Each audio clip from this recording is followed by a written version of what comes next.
안녕하세요, 여러분. 오늘 저희가 함께 들여다볼 자료들은요. 현재 세계가 마주한 좀 불안한 현실들, 그러니까 전쟁과 또 새로운 팬데믹 가능성, 이 두 가지 큰 그림자에 대한 이야기들을 담고 있습니다. 네, 맞습니다.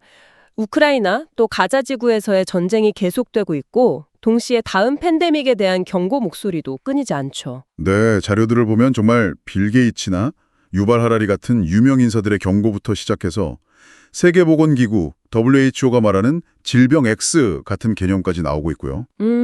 마치 정말 이 시대의 큰 화두가 전쟁 아니면 팬데믹 이렇게 양립하는 것처럼 보이기도 합니다. 그래서 오늘은 이 자료들을 좀 깊이 파고들면서 지금 이야기되는 여러 위기 시나리오들의 핵심 내용이 뭔지, 또 그 배경은 어떤지 함께 살펴보려고 합니다. 뭐 불안감을 드리려는 건 아니고요. 그렇죠. 정보를 통해서 우리가 뭘 알아야 하고 또 어떻게 생각해야 할지 그런 걸 고민해보는 시간이 되면 좋겠습니다. 네, 좋습니다. 그럼 먼저 팬데믹 시나리오부터 한번 이야기를 풀어가 볼까요? 네. 빌 게이츠 같은 경우는 세계대전이 일어나지 않는다면 그 다음은 팬데믹일 거다 이렇게 봤고, 유벌 하라리는 2020년 팬데믹을 겪으면서 디지털 감시 사회가 이미 시작됐다고 분석했죠. 아, 맞아요.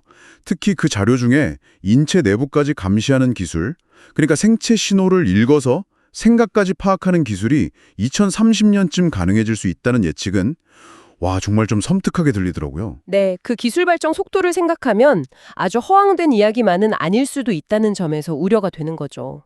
그리고 WHO에서 언급한 질병 X라는 개념도 중요합니다. 질병 X요? 그게 정확히 뭔가요? 그러니까 아직 우리가 모르는 하지만 미래의 팬데믹을 일으킬 가능성이 있는 미지의 병원체를 통칭하는 용어입니다.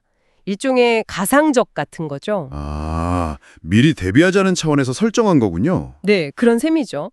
현재로서는 그 후보 중 하나로 조류 독감 바이러스의 변이, 구체적으로 H5N8 마버그가 거론된다는 내용이 자료에 나와 있습니다. H5N8 마버그. 여기서 마버그는 그 치명적인 마버그 바이러스와 직접 관련이 있는 건가요? 아니면 그냥 심각성을 나타내는 식별자인가요? 자료상으로는 후자의 가능성이 높아 보입니다. H5N 변이의 위험성을 강조하기 위해 붙인 이름일 수 있다는 거죠. 근데 이게 단순히 치사율 문제만이 아니라 조류 독감이다 보니까 식량 안보 문제랑 직결될 수 있다는 점이 더 중요하게 다뤄지고 있습니다. 아, 그렇군요. 가축들이 감염되면 식량 공급망에 큰 타격이 올 수 있으니까요. 그리고 이 팬데믹 이야기가 또 미국의 정치 상황하고 엮이는 지점도 흥미롭던데요. 네, 트럼프 행정부 이야기죠. 모더나와의 조류 독감 백신 계약을 파기했을 때 일부 보수 지지층에서는 환호했지만 네, 그랬었죠. 근데 자료에 따르면 실제로는 다른 mRNA 기반의 백신 회사 아크투루스 테라퓨틱스라고 있거든요. 여기와 새로운 계약을 맺고 심지어 긴급 사용 승인까지 약속했다는 내용이 있어요. 이게 사실이라면 사실이라면 겉으로 내세우는 구호랑 실제 정책은 다를 수 있다는 걸 보여주는 사례가 되겠네요. 네, 그렇죠. 뭐랄까, 정치적 메시지와 실질적인 대비책은 분리해서 봐야 할 수도 있다는 거죠. 또 하나, 존스 홉킨스 대학에서 만든 스파스, SPARS 팬데믹 시나리오라는 것도 자료에 언급됩니다. 스파스 시나리오요? 그건 어떤 건가요? 이건 실제로 팬데믹이 발생했을 때 특히 백신 관련 정보나 가짜 뉴스가 어떻게 퍼지고 혼란을 야기하는지 그런 소통 측면의 위기를 가상으로 설정해서 연구한 시뮬레이션입니다. 아, 질병 자체보다는 정보 유통의 혼란에 초점을 맞춘 거군요. 네. 근데 흥미로운 건 이 시나리오에서 다음 팬데믹 기간을 꽤 구체적으로 설정했다는 점이에요. 2025년 10월부터 2028년까지. 와, 2025년 10월이면 정말 얼마 안 남았는데요? 물론 가상 시나리오지만요. 그렇죠. 가상 시나리오인데도 이렇게 구체적인 날짜가 나오면 이걸 또 특정 시각을 가진 사람들은 마치 예언처럼 받아들일 수도 있는 거죠. 네, 충분히 그럴 수 있겠네요. 자, 그럼 팬데믹 이야기에서 이제 다른 큰 축인 전쟁 가능성으로 넘어가 볼까요? 이것도 정말 우려스러운 부분인데요. 네, 그렇습니다.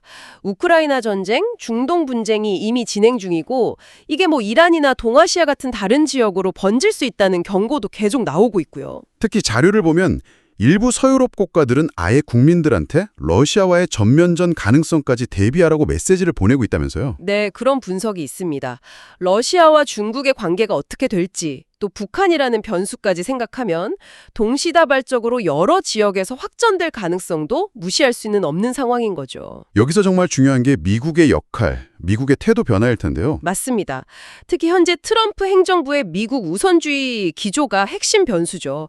자료에 따르면 유럽 주둔 미군을 감축하거나 심지어 주한미군 일부 철수 가능성까지 이야기가 나오고 있다고 하니까요. 만약 그게 현실이 된다면 이건 뭐 전후 국제 질서나 동맹 체제의 근간을 흔드는 정말 큰 변화가 될 텐데요. 바로 그 점입니다. 미국이 기존의 어떤 세계 경찰 역할, 자유진영 수호자 역할을 줄이게 되면 그 빈자리를 러시아나 중국 같은 다른 나라들이 채우려고 할 가능성이 높죠. 그렇죠. 힘의 공백이 생기는 거니까요. 게다가 미국은 지금 우크라이나 지원, 또 가자지구 관련 지원만으로도 재정적 부담이 상당합니다. 자료에 언급된 걸 보면 2025년 1월 트럼프 대통령 취임 이후 이스라엘에 지원한 금액만 해도 공개된 것만 100조 원이 훌쩍 넘는다고 하니까요. 와, 100조 원. 정말 엄청난 규모네요. 네, 그런데 전쟁이 여기서 더 확대된다면 미국이 이걸 감당하기 어려울 수 있다는 분석이 나오는 한편 또 역설적으로 트럼프 대통령 입장에서는 이런 상황을 미국의 제조업 부활이나 경제 부흥의 기회로 삼으려 할 수도 있다는 시각도 제기되고 있습니다. 전쟁 특수를 노린다는 관점이군요.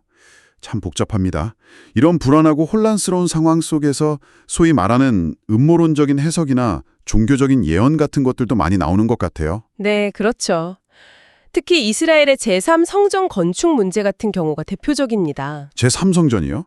그게 왜 그렇게 중요하게 언급되는 건가요? 그 성전이 세워져야 할 장소로 여겨지는 곳에 지금 이슬람의 아주 중요한 성지인 황금돔 사원이 있거든요.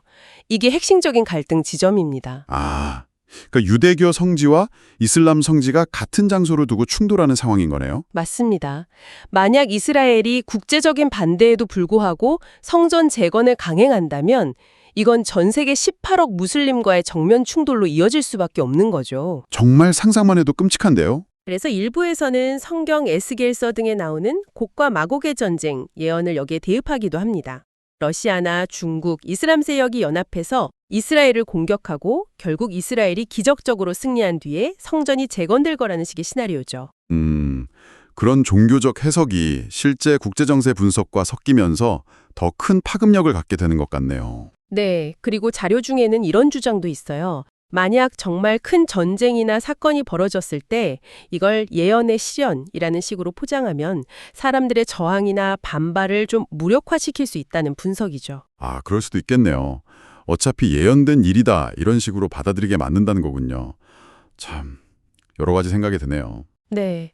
여기에 더해서 러시아의 핵무기 사용 가능성 문제, 또 거기에 대해서 미국이 과연 어떻게 대응할 것인가 하는 불확실성, 이런 것들이 계속 불안감을 키우는 요인으로 작용하고 있다는 내용도 자료에 포함되어 있습니다. 러시아 내부에서 서방의 전쟁 의지를 꺾기 위해 유럽 도시에 핵 공격을 해야 한다는 제안이 나왔다는 식의 정보까지 언급되던데요. 네, 물론 어디까지나 확인되지 않은 정보거나 특정 세력의 주장일 수 있지만 이런 이야기들이 나온다는 것 자체가 현재 상황의 심각성을 보여주는 거겠죠. 그렇습니다.